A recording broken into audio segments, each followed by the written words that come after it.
Bonjour à tous, c'est Minou du forum DS3 Spirit. Donc voilà, aujourd'hui je me la joue un peu à la porcinée. Je vais vous faire une petite vidéo qui vous montre le montage de ma Dump Valve Forge. Donc Dump Valve à décharge externe.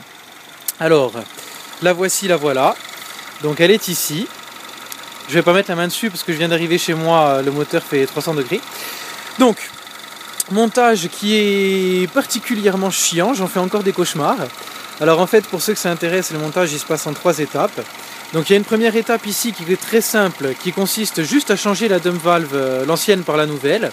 Donc c'est tenu par 3 boulons, il faut les sortir l'ancienne, mettre la nouvelle, c'est très simple. Ensuite il y a une seconde partie du montage qui se passe en dessous, là-bas, je ne sais pas si on voit très bien.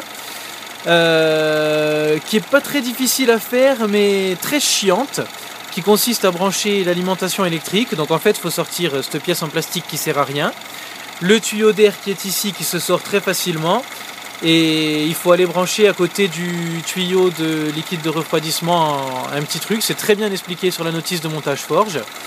Et la partie la plus intéressante qui consiste à sortir la boîte à air qui est ici. Alors là c'est particulièrement drôle. Donc il faut dans un premier temps sortir le collier qui est là. Ensuite dévisser 7 vis, 7 vis et 7 vis.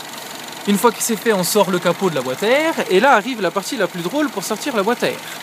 Alors il y a une vis qui est là, derrière, on la voit pas. Alors je vous l'annonce, moi sans sortir les tubulures ça a été impossible. Donc j'ai carrément sorti la tubulure qui est là pour accéder à la vis et arriver à sortir la vis. Et après, comment sort la boîte à air? C'est une excellente question, j'en ai pas la moindre idée. La seule chose que j'ai réussi à faire moi, c'est sortir là-bas en dessous la deuxième partie du tuyau d'air qui commençait ici en bas. Et en sortant le tuyau d'air, en fait la boîte à air, on peut la remonter et la faire venir en biais comme ça sur le moteur. Et de là, la sonde qu'il faut remplacer là-bas derrière, on arrive à y accéder. Bon, vous avez rien compris, c'est normal. Toujours est-il que cette vidéo elle est juste là pour vous montrer le joli bruit. Donc on va aller dans l'habitacle et on va écouter le joli bruit. Donc pour ce qui concerne la mienne, c'est pas la recirculation, c'est la décharge externe. Donc j'espère que vous allez entendre quelque chose. Je vais tendre le téléphone.